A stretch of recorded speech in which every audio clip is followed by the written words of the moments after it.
Quem te vê passar assim por mim não sabe o que é sofrer, ter que ver você assim, sempre tão linda, contemplar o sol no teu olhar, perder você no ar, na certeza de um amor, e me acharam nada, pois sem ter teu carinho eu me sinto sozinho, eu me afogo em solidão.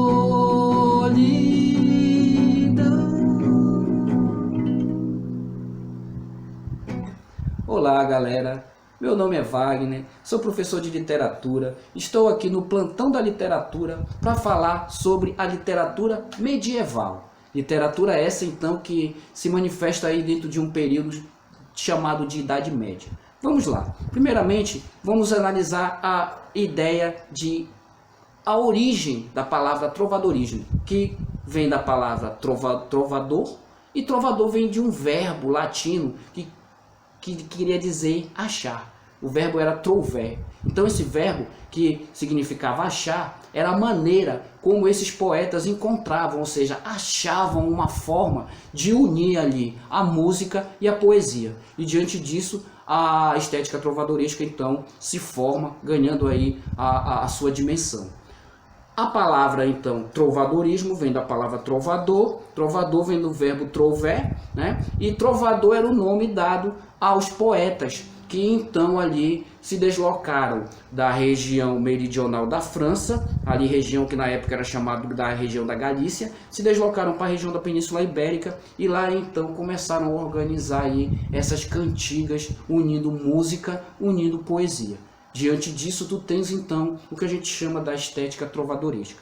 A estética trovadoresca, que tem aí a sua origem, né, diante da palavra trovadorismo, diante desses poetas e tudo, ela também tem outras teses que propõem aí, que fomenta, né, que fundamentam também a ideia do surgimento do trovadorismo. Temos a tese arábica, temos a tese folclórica, temos a tese médio-latina e a tese litúrgica. A tese arábica diretamente ligada aos contos populares ali que foi trazido ali pelos mouros na época em que eles ficaram ali pela Península Ibérica. A tese folclórica, que é a tese popular, que também relaciona um pouco desses trovadores que se deslocaram para a Península Ibérica. A médio-latina, que está diretamente ligada ali aos clássicos gregos. E a tese litúrgica, que está ali focada dentro do teocentrismo. Diante disso tudo aí, tu vai ter então aí um caráter assumido pelo trovadorismo, né, em terras portuguesas. Esse caráter então alimentado pela música e pela palavra. Esse momento histórico então que acontece, ou seja, a Idade Média que marca o momento histórico, em Portugal é marcado pelo período que marca aí a Guerra de Reconquista. A Guerra de Reconquista, então, ela finaliza quando Afonso III, em 1249, expulsa os mouros da região da Península Ibérica. E aí se inicia a restauração e automaticamente começa aí o processo que a gente chama de escola trovadoresca, né? Nós vamos ter o ápice, então, da escola trovadoresca lá no século chamado de século XIII. Esse é o contexto histórico aí que a gente tem, então, para apresentar, para mostrar um pouco do que seria a escola trovadoresca. E quais são as características, professor, dessa escola trovadoresca? Bem, essa escola, que é marcada pelo período de resgate dos registros poéticos, ela é uma escola que tem como marca, dentro de sua prosa, dentro de sua poesia, paisagens bucólicas, paisagens que remetem ali ao campo. Nós temos também a apresentação de um cenário extremamente palaciano, né, que representa ali os palacetes da época. Nós temos também como característica fundamental o amor idealizado, a coita, a vassalagem, esse sofrimento amoroso, assim também como o platonismo, o pacto de honra que era ali feito entre o rei e o cavaleiro medieval, que então se desbravava diante das novelas de cavalaria.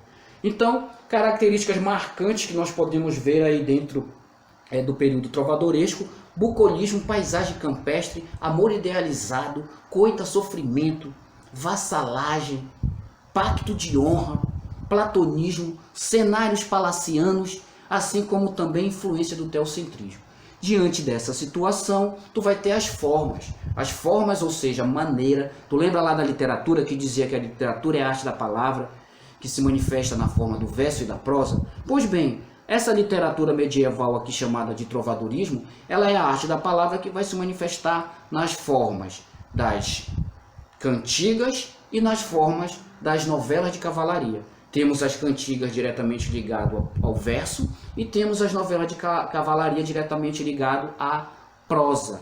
Diante disso aí, tu tens aí o que a gente chama então de formas, como a escola se manifestava, como a estética então se manifestava. Aí é que entra as questões. Diante dessa análise, tu vai perceber então que existem as cantigas, como eu falei para ti no comecinho aí, que foi com a cantiga a Ribeirinha, que o seu Tavares vai aí publicar e vai lançar então o trovadorismo. Então essas cantigas vão começar ali a se desencadear, né, a partir desses trovadores, a exemplo do seu Tavares.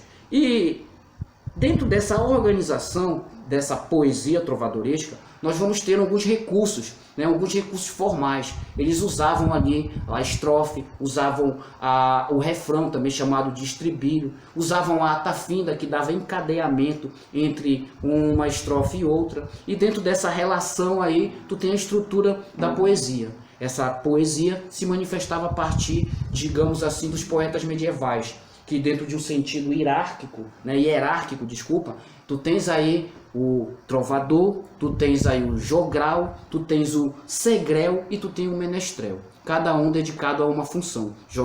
O jogral, aquele que ia lá e recitava a poesia, como se fosse um intérprete. O trovador, aquele que ia compor, escrever, né? Era o cara que, então, a gente pode chamar como compositor hoje, no momento presente. O segrel era aquele que criava a sua poesia e ali recitava para um ou para outro, muito mais envolvido como um saltimbanco. Enquanto que o menestrel era o que tratava da melodia, era o que tocava, era o que organizava ali o fundo musical. Diante dessa aparição, então, tu tem aí o que a gente chama de cantigas. As cantigas, elas se manifestavam tanto como cantigas líricas, como cantigas satíricas. Nós não vamos adentrar aqui nas cantigas, contudo, é bom saber que as líricas eram as cantigas de amor e as cantigas de amigo, enquanto que as satíricas eram as cantigas de maldizer e as cantigas de escárnio. A prosa, que é a outra forma no qual a escola trovadoresca se manifestou, a prosa acontecia diretamente por meio das novelas de cavalaria. As novelas de cavalaria correspondem então à prosa ficcional do trovadorismo. As novelas de cavalaria, ela surge ali inicialmente na Inglaterra, na França e depois vai para Portugal já no século XIII. Caracterizada por um alto rigor narrativo, né, revelava ali dentro de uma temática heróis que faziam pacto de honra com os reis e aí dentro desse pacto então rolava a vassalagem. E dentro desse contexto, dessa temática, se criavam então obras fantásticas, carregadas de magias entre o real e o imaginário.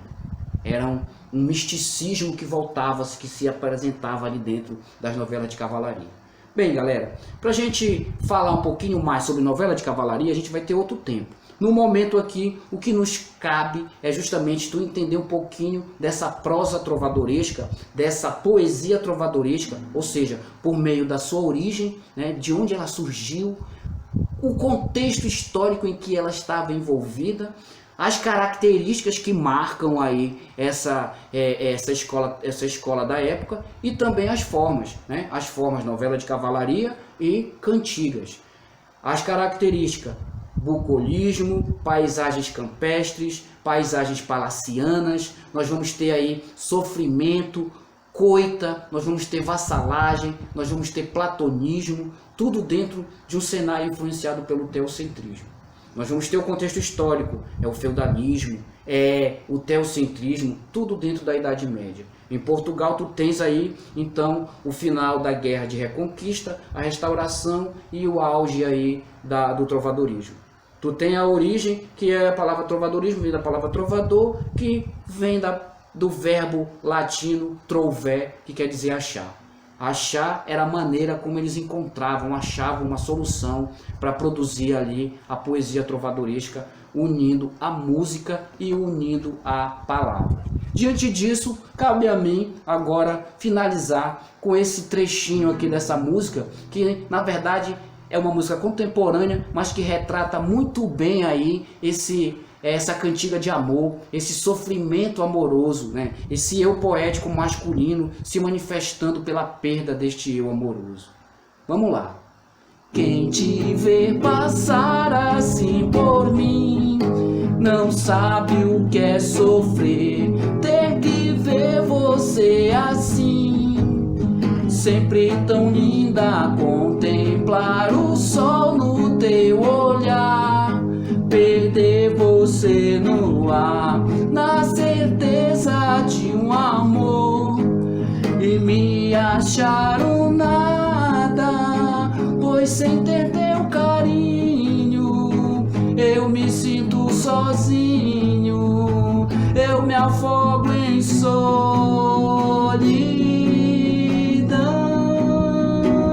Oh, Ana Júlia,